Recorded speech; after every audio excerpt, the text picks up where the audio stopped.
Hello વિદ્યાર્થી મિત્રો, ટેન્સની અંદર આપણે સાદો વર્તમાનકાળ જોઈએ.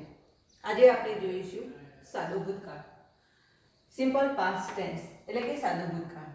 કોઈ પણ ટેન્સ જ્યારે આપણે શીખવું હોય ત્યારે એમાં બે વસ્તુ મહત્વની હોય છે કે એ ટેન્સનો ઉપયોગ આપણે ક્યારે કરીએ છીએ, વેન ટુ યુઝ, અને વર્બ ક્રિયાપદની આધારિત. એટલે કે ક્રિયાપદના આધારે પણ આપણને ખબર પડી શકે છે કે એ ટેન્સ કયા કાળનો છે અને ક્યારે વપરાયો છે. એના આધારે પણ એ વસ્તુની ખબર પડે છે. વર્બની અંદર બે પ્રકારે વર્બ આવી શકે છે, મેઇન વર્બ અને હેલ્પિંગ વર્બ. મેઇન વર્બ એટલે મુખ્ય ક્રિયાપદ, હેલ્પિંગ વર્બ એટલે સહાયકારક ક્રિયાપદો. સાદા ભૂતકાળની અંદર હેલ્પિંગ વર્બની અંદર વોઝ, વેર, હેડ અને ડીડનો ઉપયોગ થાય છે. કોઈ પણ વાક્યને જ્યારે નકારાત્મક પ્રશ્ન વાક્ય બનાવવું હોય ત્યારે એની અંદર હેલ્પિંગ વર્બ હોવું, જ્યારે મેઇન ક્રિયાપદ હોય ત્યારે એની અંદર હેલ્પિંગ વર્બ હોવું જરૂરી છે. આપણે સાદા વર્તમાનકાળની અંદર પણ જોયું હતું કે V1, V2, V3, V4 અને V5 આ વર્બના મેં 5 વિભાગ પાડેલા છે. V1 એટલે કે મૂળ ક્રિયાપદ, V2 એટલે કે એનું ભૂતકાળનું રૂપ, V3 એટલે ભૂતકૃદંત, V4 એટલે ચાલુ કાળ અને V5 એટલે સાદું કાળ. અહીંયા આપણે ભૂતકાળ છે એટલે કયું રૂપ લઈશું? V2 નું રૂપ લઈશું. ભૂતકાળની અંદર એ ઘટના બનેલી હોય એ દર્શાવવા માટે સાદા ભૂતકાળનો ઉપયોગ થતો હોય છે. પણ એમાં પણ બે વિભાગ છે કે નિશ્ચિત સમયે થયેલી ઘટના એટલે કે ભૂતકાળની અંદર કોઈ ક્રિયા કોઈ ચોક્કસ સમય થયેલી છે, એ સમય દર્શાવેલો હોય એવી ઘટના પણ સાદા ભૂતકાળની અંદર આવી શકે છે. અહીંયા મેં એક્ઝામ્પલ લખ્યું છે, he went to market yesterday. તે ગઈકાલે બજારમાં ગયો હતો. તો યસ્ટરડે એ નિશ્ચિત સમય દર્શાવે છે. એ સિવાય પણ આપણે સાદા ભૂતકાળમાં પણ વાક્ય આવી શકે કે જેની અંદર સમય બતાવેલો ન હોય, કે મીના કેમ હિયર, મીના અહીં આવશે. તો પહેલા આપણે જોઈએ ટુ બી ક્રિયાપદના રૂપ.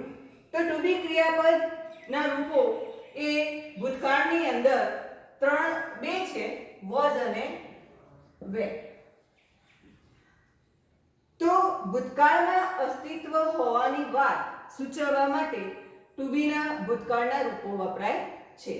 અહીંયા આપણે જોઈએ તો આઈ એ ફર્સ્ટ પર્સન છે, એની સાથે વોઝ આવશે, વી ની સાથે વેર આવશે, યુ એકવચન અને બહુવચન એટલે કે સિંગ્યુલર અને પ્લુરલમાં હોય તો પણ એમાં વેર આવશે. જ્યારે third person he, C, it ની સાથે વોઝ આવશે અને ધે ની સાથે વેર આવશે. અહીંયા મેં કેટલાક ઉદાહરણો લખ્યા છે કે he was a good student, તે સારો વિદ્યાર્થી હતો. એને નકાર બનાવીશું એટલે વોઝ પછી જુઓ આ ટુ બી ના રૂપો છે એમાં વોઝ એ સહાયકારક ક્રિયાપદ છે એટલે બીજું બહારથી સહાયકારક ક્રિયાપદ આપણે મૂકવું પડતું નથી. પણ જ્યારે મેઇન વર્બનો ઉપયોગ કરીને આપણે વાક્યો બનાવીશું ત્યારે એમાં સહાયકારક ક્રિયાપદ તરીકે આપણે ડીડનો ઉપયોગ કરવો પડશે. તો he was not a good student, એનો ઇન્ટ્રોગેટિવ ક્વેશ્ચન બનાવીએ તો was he a good student. Interrogative questions એટલે એવો પ્રશ્ન વાક્ય કે જેનો જવાબ તમને યસ અને નો માં મળે. સેકન્ડ સેન્ટેન્સ જોઈએ, they were doctors. તો they were not doctors, were they doctors? Third sentence આપણે જોઈએ, જો અહીંયા મેં યુ લીધો છે, આપણને એક પ્રશ્ન થાય કે યુ એકવચન હોય કે બહુવચન, બંનેની સાથે વેર આવે છે. પણ અહીંયા મેં એક વચનનું વાક્ય લખ્યું છે. આ વસ્તુ ઉપરથી તમને ખબર પડે કે આ વાક્ય એક વચનનું છે. તો યુ વેર અ સ્ટુડન્ટ. તો you were not a student, were you a student. To have ક્રિયાપદનું રૂપ આપણે જોઈએ. ટુ હેવ એટલે કે એનું ભૂતકાળનું રૂપ હેડ થાય છે. એટલે કે જેમ વર્તમાનમાં આપણે ટુ હેવનો ઉપયોગ કરીએ છીએ એમ ભૂતકાળમાં આપણે હેડનો ઉપયોગ કરીશું. કે ભૂતકાળમાં કોઈ વસ્તુ આપણી માલિકીની હતી અથવા તો કોઈ વસ્તુ આપણી પાસે ભૂતકાળમાં હતી એવું સૂચવવા માટે હેડનો ઉપયોગ થાય છે. હેડ એ દરેક પુરુષ અને વચનની સાથે આવે છે. એટલે કે સિંગ્યુલર હોય યા પ્લુરલ હોય, એક વચન હોય કે બહુવચન હોય, બંનેમાં હેડ આવતું હોય છે. આઈ હોય, વી હોય, યુ, હી, શી, ઇટ કે ધે હોય, આ બધાની સાથે એટલે કે આઈની સાથે કે વીની સાથે પણ હેડ આવતું હોય છે. ઉદાહરણ જોઈએ આપણે કે આઈ હેડ 2 પેન્સ, મારી પાસે 2 પેનો હતી. તો આઈ હેડ નોટ 2 પેન્સ, મારી પાસે 2 પેનો નથી. હેડ આઈ 2 પેન્સ, મારી પાસે 2 પેનો છે. તો એ જ રીતે સેકન્ડ સેન્ટેન્સ જોઈએ. She had a nice car, she had not a nice car, તેની પાસે સારી કાર નથી. Had she a nice car, શું તેની પાસે સારી ગાડી છે? થર્ડ સેન્ટેન્સ જોઈએ. They had many story books, તેઓની પાસે ઘણી બધી વાર્તાઓની ચોપડીઓ હતી. They had not many story books, તેઓની પાસે ઘણી બધી વાર્તાની ચોપડીઓ નથી. Had they many story books, શું તેઓની પાસે ઘણી બધી વાર્તાની ચોપડીઓ છે? તો અહીંયા આપણે ટુ બી અને ટુ હેવ ના રૂપો જોયા. ટુ બી માં વોઝ અને વેર થાય ભૂતકાળનું રૂપ, અને ટુ હેવ માં ભૂતકાળનું રૂપ હેડ થાય. હવે આપણે મેઇન ક્રિયાપદની વાત કરીએ. મેઇન વર્બ્સ એટલે કે મુખ્ય ક્રિયાપદ. મુખ્ય ક્રિયાપદ એટલે કે આપણે પહેલા વર્તમાન કાળમાં પણ મેં તમને સમજાવ્યું હતું કે આપણે જેટલી ક્રિયાઓ કરીએ છીએ, ખાવું, પીવું, ઉઠવું, નાચવું, ગાવું, આ બધી જ ક્રિયાઓ એ મેઇન વર્બની અંદર આવે છે. અહીંયા મેઇન વર્બની અંદર રચના થશે s + v2 + o. s એટલે સબ્જેક્ટ, કર્તા, v2 એ આપણે પહેલા કોઠામાં જોઈ ગયા કે v1 v2 v3 v4 અને v5. તો v2 એ ભૂતકાળનું રૂપ છે અને ઓબ્જેક્ટ. હવે ભૂતકાળના રૂપો કેવી રીતે બને? તો એ મુખ્ય રીતે ભૂતકાળના રૂપો 3 રીતે બનતા હોય છે કે જે ક્રિયાપદ આપેલું હોય એને ડી અથવા ઈડી પ્રત્યય લગાડવાથી પણ એ ક્રિયાપદનું ભૂતકાળનું રૂપ બનતું હોય છે. એમાં પણ જેમ આપણે વર્તમાન કાળમાં જોઈ ગયા એ ડી અને ઈડી પ્રત્યય લગાડવાના પણ નિયમો છે કે જે ક્રિયાપદને પાછળ માત્ર ઈ હોય તો એને માત્ર ડી લાગે છે, બાકીના ક્રિયાપદોને ઈડી લાગે છે. એ જ રીતે વાય આપેલો હોય અને આગળ સ્વર હોય તો ઈડી પ્રત્યય લાગે છે. પણ જો વાય આપેલો હોય અને આગળ વ્યંજન હોય કે દાખલા તરીકે ક્રાય, તો વાય છે આગળ આર એ વ્યંજન છે તો એનું થશે ક્રાઇડ. વાય નો આઈ થઈ જઈને ઈડી પ્રત્યય લાગશે. તો આ રીતે પહેલો નિયમ છે કે ડી અથવા ઈડી પ્રત્યય લગાડીને એ ક્રિયાપદનું ભૂતકાળનું રૂપ બને છે. બીજો નિયમ છે અનિયમિત ભૂતકાળના રૂપો. હવે આ અનિયમિત ભૂતકાળના રૂપો એ વિદ્યાર્થી મિત્રો તમારે યાદ કરી દેવાના હોય છે. દાખલા તરીકે ઈટ નું એડ થાય, સી નું શો થાય, ગો નું વેન થાય, બાય નું બોર્ડ થાય, કમ નું કેમ થાય, રાઈટ નું રોટ થાય, કેચ નું કોટ થાય, ટીચ નું ટોટ થાય. તો આ પ્રકારે એ અનિયમિત રૂપો છે એ તમારે યાદ કરી દેવા પડે. અને એ સિવાય ત્રીજો પ્રકાર છે કે મૂળ રૂપ હોય એવું જ ને એવું જ ક્રિયાપદનું ભૂતકાળનું રૂપ પણ થતું હોય છે. જેમ કે કટ તો કટ, કોસ્ટ તો કોસ્ટ, હર્ટ તો હર્ટ, હિટ તો હિટ, પુટ તો એનું પુટ જ થાય, સેટ નું સેટ અને લેટ નું લેટ. એમ આ રીતે જે આપણે V2 બનાવવાના હોય એટલે કે ભૂતકાળના રૂપો બનાવવાના હોય એ આ રીતે બની શકતા હોય છે. હવે બીજું કેવા કયા શબ્દસૂચક શબ્દો હોય કે વાક્યની અંદર કે જેના દ્વારા આપણને ખબર પડે કે આ વાક્ય ભૂતકાળનું છે. એક તો ક્રિયાપદની મદદથી ખબર પડે કે ભૂતકાળનું ક્રિયાપદ હોય તો વાક્ય સાદા ભૂતકાળનું છે. અને બીજું કે આ સમયસૂચક શબ્દોની મદદથી પણ આપણને ખબર પડે કે એ સાદા ભૂતકાળની અંદર છે. તો કયા સમયસૂચક શબ્દો છે? તો એક તો મુખ્ય યસ્ટરડે, ગઈકાલે કે આગળના દિવસે જે ક્રિયા બની હોય તે. યસ્ટરડે ની સાથે મોર્નિંગ પણ લગાવેલું હોય, નૂન પણ હોય, ઇવનિંગ પણ હોઈ શકે. એ જ રીતે ધ ડે બિફોર અથવા તો ધ અધર ડેઝ અથવા તો એગો, એગો એટલે અગાઉ, પહેલા, એ રીતે પણ આ પ્રકારના શબ્દો આવી શકે. એ સિવાય બીજો શબ્દ છે લાસ્ટ. લાસ્ટની સાથે મોર્નિંગ પણ બતાવેલું હોય, evening, night, day, month, year, week. આ પ્રકારે લાસ્ટ પછી જે શબ્દો લગાવેલા હોય એટલે કે લાસ્ટ શબ્દ હોય તો એ ભૂતકાળનું આવી શકે. એ સિવાય ચોથાની અંદર આપણે જોઈએ તો લાસ્ટ મુમેન્ટ ઇન માર્ચ 1992. જો અહીંયા 1992 અત્યારે 2020 છે અને આ 1992 છે એટલે એ ભૂતકાળ દર્શાવે છે. એ જ રીતે એપ્રિલ 1994 એ પણ ભૂતકાળ બતાવશે. એન્ડ એન્શિયન્ટ ટાઈમ અને ઇન ઓલ્ડર ડેઝ. તો આ રીતે આ સમયદર્શક શબ્દો ઉપરથી પણ આપણે સમજી શકીએ કે વાક્ય ભૂતકાળનું છે. હવે આપણે એના ઉપયોગો જોઈએ કે સાદો ભૂતકાળ ક્યાં વપરાય છે. ભૂતકાળમાં બનેલી ઘટના અથવા તો કોઈ ઐતિહાસિક બનાવ હોય અથવા તો કોઈ વાક્યની અંદર ભૂતકાળની સાલ આપણે જોઈ ગઈ કે in 1992 ભૂતકાળની સાલ દર્શાવી હોય તો એ દર્શાવવા માટે સાદો ભૂતકાળ વપરાય છે. તો આપણે પહેલા પણ જોયું કે નિશ્ચિત સમયે બનેલી ઘટના એટલે કે એની અંદર નિશ્ચિત સમય દર્શાવેલો હોય. રાજન વેન્ટ ટુ બોમ્બે યસ્ટરડે. રાજન ગઈકાલે બોમ્બે ગયો હતો તો યસ્ટરડે સમય બતાવેલો છે. they finished their work last week.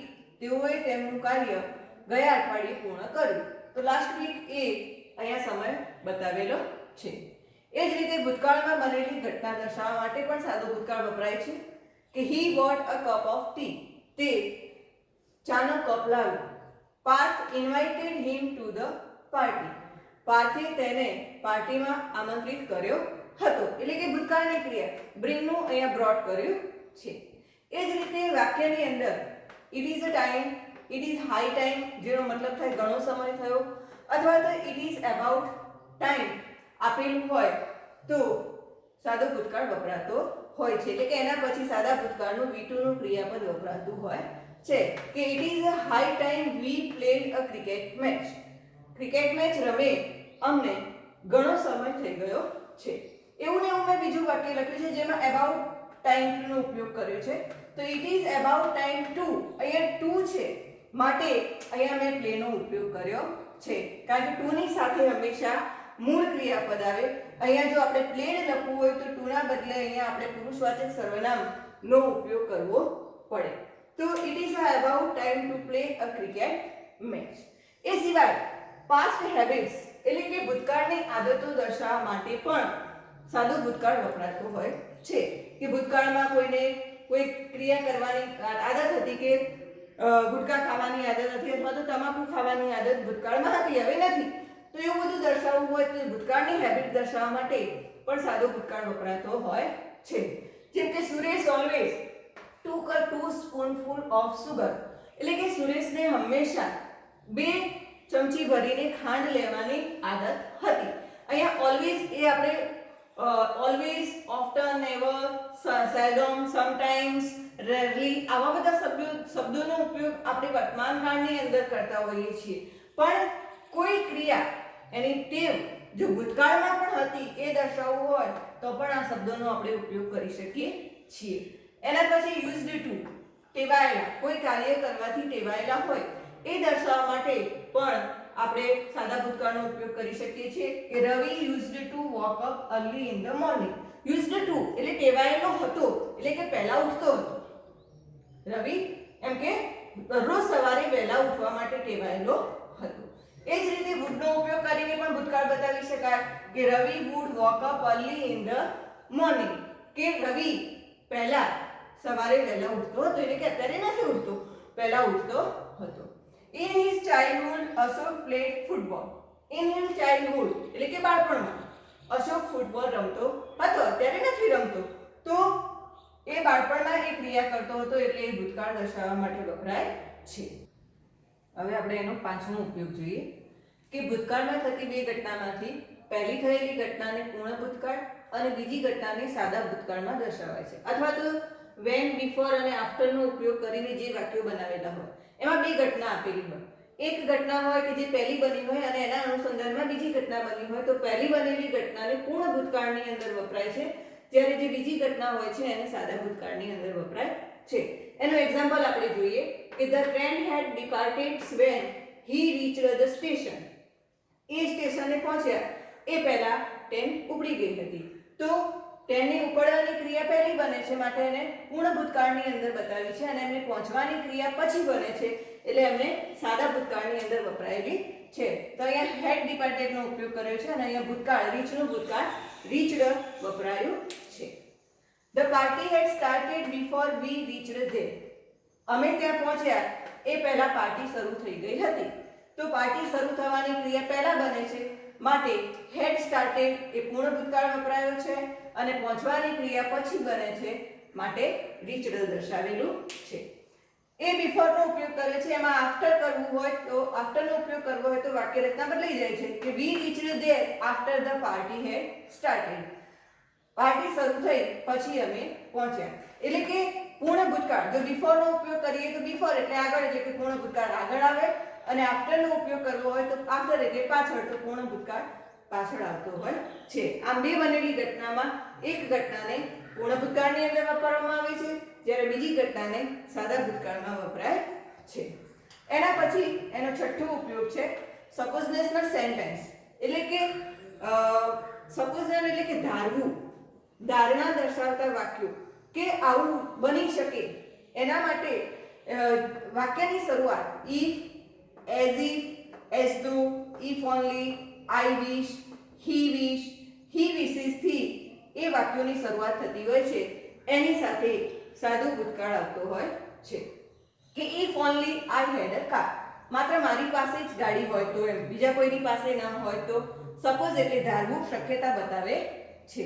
he talks as if he were my master, એને એ કહ્યું હતું કે તે મારો માલિક હોય તો. એ જ રીતે if I were a bird I would fly in the sky, જો હું પક્ષી હોઉં તો હું આકાશમાં ઉડી શક્યો હોત. અહીંયા I ની સાથે આમ તો આપણે was નો ઉપયોગ કરીએ છીએ, અહીંયા he ની સાથે પણ was આવે, પણ મેં અહીંયા were નો ઉપયોગ કર્યો છે, એટલે કે સંભાવના બતાવી હોય, શક્યતા બતાવી હોય, કોઈ ક્રિયા થાય છે એની શક્યતા બતાવવા માટે, કાલ્પનિકતા બતાવવા માટે. કઈ આપણે પાંખો ના હોય, આપણે પક્ષી ના હોઈએ, પણ એ કાલ્પનિકતા બતાવવા માટે અહીંયા were નો ઉપયોગ થયો છે. આપણે ઘણીવાર કહીએ છીએ ને, જો પરીક્ષા ના હોય તો, જો હું વડાપ્રધાન હોઉં તો જે કાલ્પનિક છે એ આપણે કલ્પના કરવાની છે એ વસ્તુ બતાવવા માટે અહીંયા મેં were નો ઉપયોગ કર્યો છે, તો એની સાથે ભૂતકાળ આવતો હોય છે. એનો સાતમો ઉપયોગ છે ભૂતકાળમાં થતી બે ઘટનાઓમાં એક ઘટના જો ચાલુ હોય તો તેને ચાલુ ભૂતકાળમાં દર્શાવવામાં આવે છે, જ્યારે બીજી ઘટનાને સાદા ભૂતકાળમાં દર્શાવવામાં આવે છે. એટલે કે when, while, as સાથે આ વપરાતું હોય છે. એટલે કે બે ઘટના આપેલી હોય, એક ચાલી રહી હોય અને ત્યારે બીજી ઘટના બનેલી હોય તો એ સાદા ભૂતકાળમાં આવે છે. દાખલા તરીકે when she was cooking food I came, એટલે કે તેણીની રસોઈ બનાવી રહી હતી ત્યારે હું આવ્યો હતો. while he was teaching the students the principal entered the class, જ્યારે તે વિદ્યાર્થીઓને ભણાવી રહ્યો હતો ત્યારે આચાર્ય સાહેબે પ્રવેશ કર્યો હતો. તો while ની જગ્યાએ આપણે as નો ઉપયોગ કરીને પણ બનાવી શકીએ. હવે આપણે સાદા ભૂતકાળની ફોર્મેટ રચના જોઈએ કે એની વાક્ય રચના કેવા પ્રકારની હોય. તો હકાર એટલે કે સાદું વિધાન વાક્ય હોય, તેમાં સબ્જેક્ટ એટલે કર્તા, વર્બ V2 એટલે કે વર્બ લઈશું, ક્રિયાપદનું ભૂતકાળનું રૂપ, ઓબ્જેક્ટ એટલે કર્મ અને બીજા શબ્દો. એને નકાર બનાવીશું તો આપણે did નો ઉપયોગ કરીશું, કારણ કે આમાં સહાયકારક ક્રિયાપદ છે નહીં. બધા ટેન્સની અંદર માત્ર બે ટેન્સ જ એવા છે, એક સાદો વર્તમાનકાળ અને એક સાદો ભૂતકાળ, કે જેની મુખ્ય વાક્ય રચના હોય. એ મુખ્ય વાક્ય રચનાને એને જ્યારે હકાર નકાર બનાવવું હોય કે પ્રશ્ન વાક્ય બનાવવું હોય તો સાદા વર્તમાનકાળમાં do કે does નો ઉપયોગ કરવો પડે છે, જ્યારે સાદા ભૂતકાળમાં did નો ઉપયોગ આપણે કરવો પડે છે. એટલે કે એ વાક્યની અંદર આપણે બહારથી મૂકવું પડે છે. તો નકાર બનાવવા માટે સબ્જેક્ટ એટલે કર્તા, did એટલે did પ્લસ નોટ V1, જો અહીંયા V2 તો અહીંયા V1 આવ્યું. did એ do નું ભૂતકાળનું રૂપ છે, did એ do નું ભૂતકાળનું રૂપ છે, તો અહીંયા did આવી ગયું માટે અહીંયા જે ક્રિયાપદ હોય એનું V1 એટલે કે મૂળ રૂપ આપવું હોય છે. દાખલા તરીકે અહીંયા went હોય તો એનું મૂળ રૂપ અહીંયા go થાય, કર્મ અને અધર વર્ડ્સ. એ જ રીતે પ્રશ્નાર્થ બનાવવા માટે did નો ઉપયોગ, did ને આગળ લઈ જઈશું, કર્તા V1, મૂળ ક્રિયાપદ આવશે, કર્મ, ઓબ્જેક્ટ એટલે કર્મ અને અધર વર્ડ્સ એટલે કે બાકીના શબ્દો, જે સમયદર્શક શબ્દો બતાવેલા હોય એ.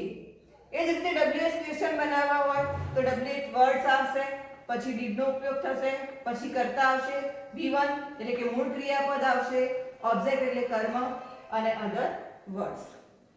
એમ સાદા વર્તમાનકાળની જેમ સાદા ભૂતકાળમાં પણ હું એક અપવાદ રૂપ છે કે બાકીના જે WH વર્ડ્સ છે એની સાથે did વપરાય છે, પરંતુ હુની સાથે did આવતું નથી. હુની સાથે V2 એટલે કે મુખ્ય ક્રિયાપદનું ભૂતકાળનું રૂપ જે આપેલું હોય વાક્યની અંદર એ જ આવતું હોય છે, ઓબ્જેક્ટ અને અધર વર્ડ્સ. તો આ રીતે આપણે ફોર્મેટ જોઈ અને આ પ્રમાણે કોઈ પણ આપેલા વાક્યને નકાર અથવા તો પ્રશ્નાર્થ બનાવી શકાય છે. આપણે એક ઉદાહરણ લઈએ. The teacher taught us English last week. શિક્ષકે અમને ગયા અઠવાડિયે અંગ્રેજી શીખવ્યું હતું. હવે એને આપણે નકાર બનાવીએ. તો નકાર બનાવવા માટે આપણે did not નો ઉપયોગ કરીશું. તો the teacher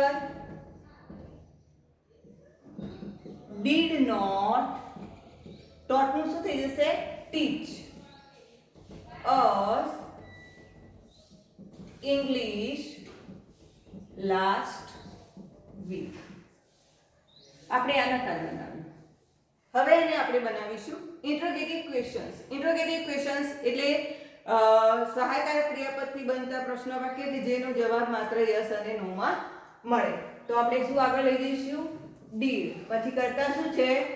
the teacher.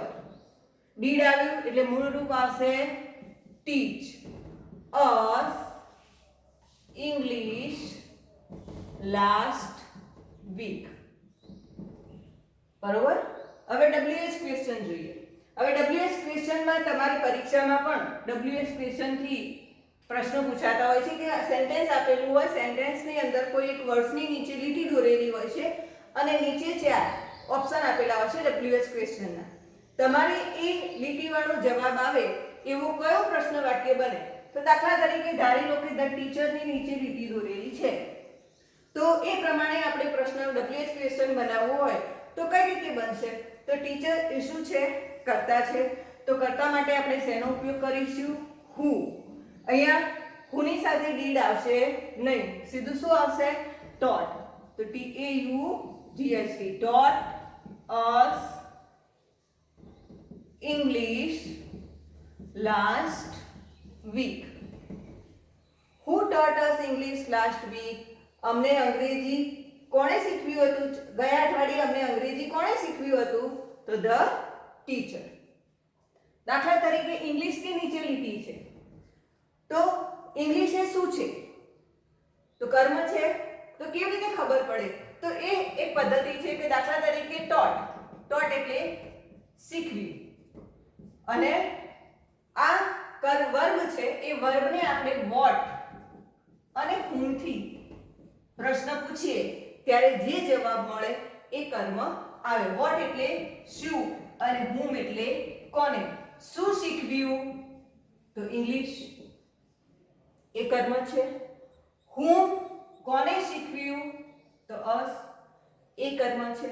તો અહીંયા વાક્યમાં કેટલા કર્મ છે? 2 કર્મ આપેલા છે. તો પહેલા આપણે ઇંગ્લિશની નીચે લીટી હશે તો what થી બનાવીશું. તો what, પછી આવશે did, પછી કર્તા the teacher, પછી what did the teacher teach us? English જવાબ આવશે નહીં, last week. કારણ કે અંગ્રેજી એ ઇંગ્લિશ એનો આન્સર છે માટે એ વર્ડ્સ એની અંદર આવશે નહીં. હવે આપણે બીજું કર્મ, દાખલા તરીકે us ની નીચે લીટી છે તો શેનાથી બનશે? whom. whom did the teacher teach English last week? બરોબર. ધારી લો કે લાસ્ટ વીક ની નીચે લીટી છે તો લાસ્ટ વીક એ સમય છે તો સમય દર્શાવવા માટે શેનાથી બનશે? when થી બનાવીશું.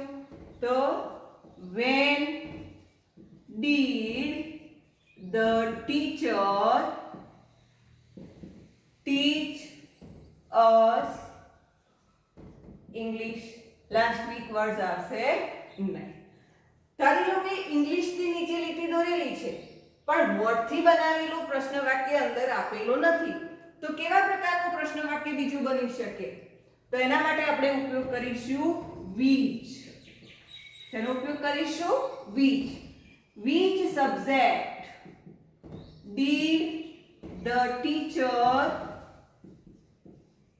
teach us last week? કયો સબ્જેક્ટ ગયા અઠવાડિયે અમને શિક્ષકે શીખવ્યો હતો? ધારી લો કે આખા આ શબ્દની નીચે લીટી છે તો કેવી રીતે બનાવીશું? તો એના માટે આપણે વોટ નો ઉપયોગ કરીશું. વોટ પ્લસ ડુ નો ઉપયોગ થશે કે વોટ ડીડ ધ ટીચર. હવે ક્રિયા નથી બતાવવાની તો what did the teacher do last week. ગયા અઠવાડિયે શિક્ષકે શું કર્યું હતું?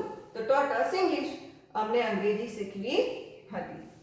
બીજું ઉદાહરણ જોઈએ કે Ketan bought many English books yesterday. Ketan bought many English books yesterday. કેતને ગઈકાલે ઘણી બધી ચોપડીઓ ખરીદી હતી. તો હવે એને આપણે નકાર બનાવીશું. તો કેતન did not. bought એ શાનું ભૂતકાળ છે? buy નું. તો Ketan did not buy many English books yesterday. બરોબર. ઇન્ટ્રોગેટિવ બનાવીશું એટલે did નો ઉપયોગ કરીશું. did Ketan buy many English books yesterday. હવે WH ક્વેશ્ચન બનાવીએ. તો WH ક્વેશ્ચન બનાવવા માટે પહેલા હુથી બનાવીશું. તો કેતનની જગ્યાએ લીટી હોય તો હુથી બનાવીશું. તો who bought many English books yesterday. અને દાખલા તરીકે many ની નીચે લીટી છે તો શેનાથી બનશે? how many English books did Ketan buy yesterday. બરોબર. ઇંગ્લિશ બુક્સ ની નીચે લીટી હોય તો what did Ketan buy yesterday. અને yesterday ની નીચે લીટી હોય તો when did Ketan buy many English books. બરોબર. તો આ રીતે પ્રશ્ન વાક્ય, નકાર વાક્ય, ઇન્ટ્રોગેટિવ ક્વેશ્ચન્સ આપણે બનાવી શકીએ. હેલો વિદ્યાર્થી મિત્રો, તો આ રીતે આપણે જે જોયું એ પ્રમાણે તમારે આ 5 વાક્યોને તમારે પહેલા નકાર બનાવવાના કે we got freedom in 1947. He took the dinner last night. My uncle visited Nani Ki Vav yesterday. Sital played badminton on the ground last Sunday. My grandmother sang a bhajan at temple last week. તો આ 5 વાક્યો એ તમારે ગૃહ કાર્ય છે. એને તમારે પહેલા નકાર બનાવવાના, પછી ઇન્ટ્રોગેટિવ ક્વેશ્ચન બનાવવાના અને WH ક્વેશ્ચન નો ઉપયોગ કરીને કે WH વર્ડ નો ઉપયોગ કરીને જેટલા બને એટલા, જે વાક્યમાં જેટલા WH વર્ડ થી પ્રશ્ન વાક્ય બની શકે એટલા તમારે બનાવવાના રહેશે. આમ આજે આપણે અહીંયા આપણો બીજો ટેન્સ સિમ્પલ પાસ્ટ ટેન્સ પૂરો કરીએ છીએ.